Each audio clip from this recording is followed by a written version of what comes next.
जब पार्टी ने राम मंदिर के निमंत्रण को अस्वीकार किया, प्राण प्रतिष्ठा को, उसके बाद आपने मुझे कभी टीवी शो में देखा, कोई प्रेस कॉन्फ्रेंस करते देखा?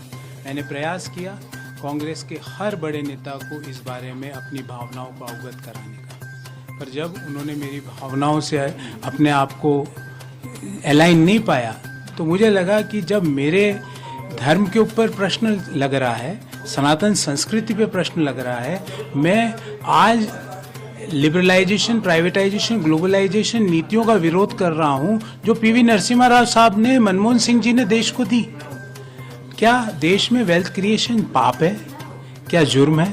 क्या पूंजी लगाकर, अपने आइडिया लगाकर मुनाफा कमाना गलत है?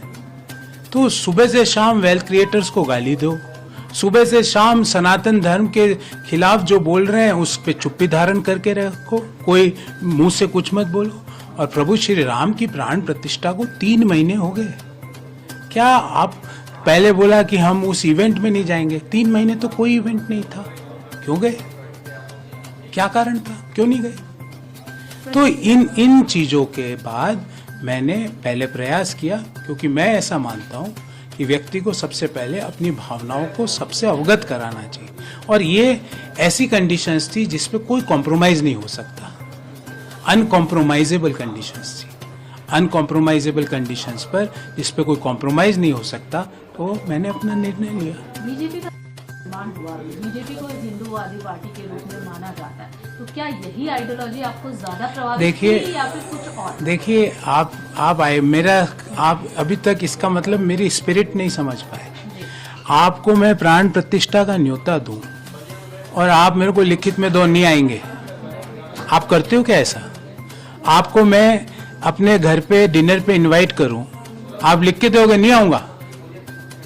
आप भगवान के सामने पाप कर रहे हो। और मेरे माता जी मुझे बचपन में एक कहानी सुनाती थी, वो मेरे जहन में अभी आज पूरे सुबह से वही है कि जब तक भगवान का अनुमति नहीं होती कोई भी व्यक्ति भगवान के दर्शन नहीं कर सकता।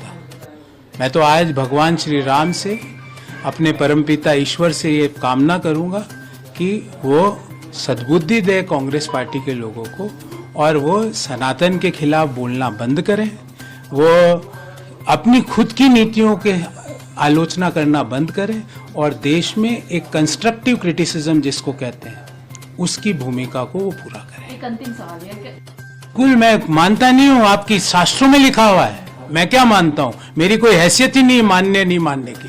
हमारे शास्त्रों में लिखा हुआ है कि ईश्वर के इनविटेशन की जो अवहेलना करता है वो पापी होता है, ये शास्त्रों में लिखा हुआ है। मैं क्या मांगता हूँ?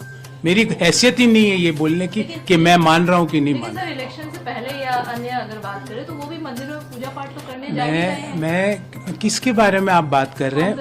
हाँ, मैं किसी व्यक्ति की टीका टिप्पणी नहीं कर रहा हूँ, पर आपको कांग्रेस, मुझे जैसे तुच्छ आदमी को तो इन्विटेशन ही नहीं मिला। अगर मिलता तो 3 दिन पहले वहां पहुंचता मैं। हम तो इतने छोटे आदमी हैं कि नहीं मिला, पर हम गए बाद में, जब देश के अन्य लोग गए हम भी गए, दर्शन करके आए, परिवार सहित गए, दर्शन करके आए, आगे भी जाएंगे। सनातन के ऊपर कोई गाली देगा स्वीकार नहीं करेंगे, वेल्थ क्रिएटर्स को अपशब्द नहीं बोलेंगे, हर विनिवेश की आलोचना नहीं करेंगे। एयर इंडिया एक ग्रुप ने खरीदा, कांग्रेस पार्टी आलोचना कर रही है उसकी, उस ग्रुप की आलोचना कर रही है। उनको पता ही नहीं।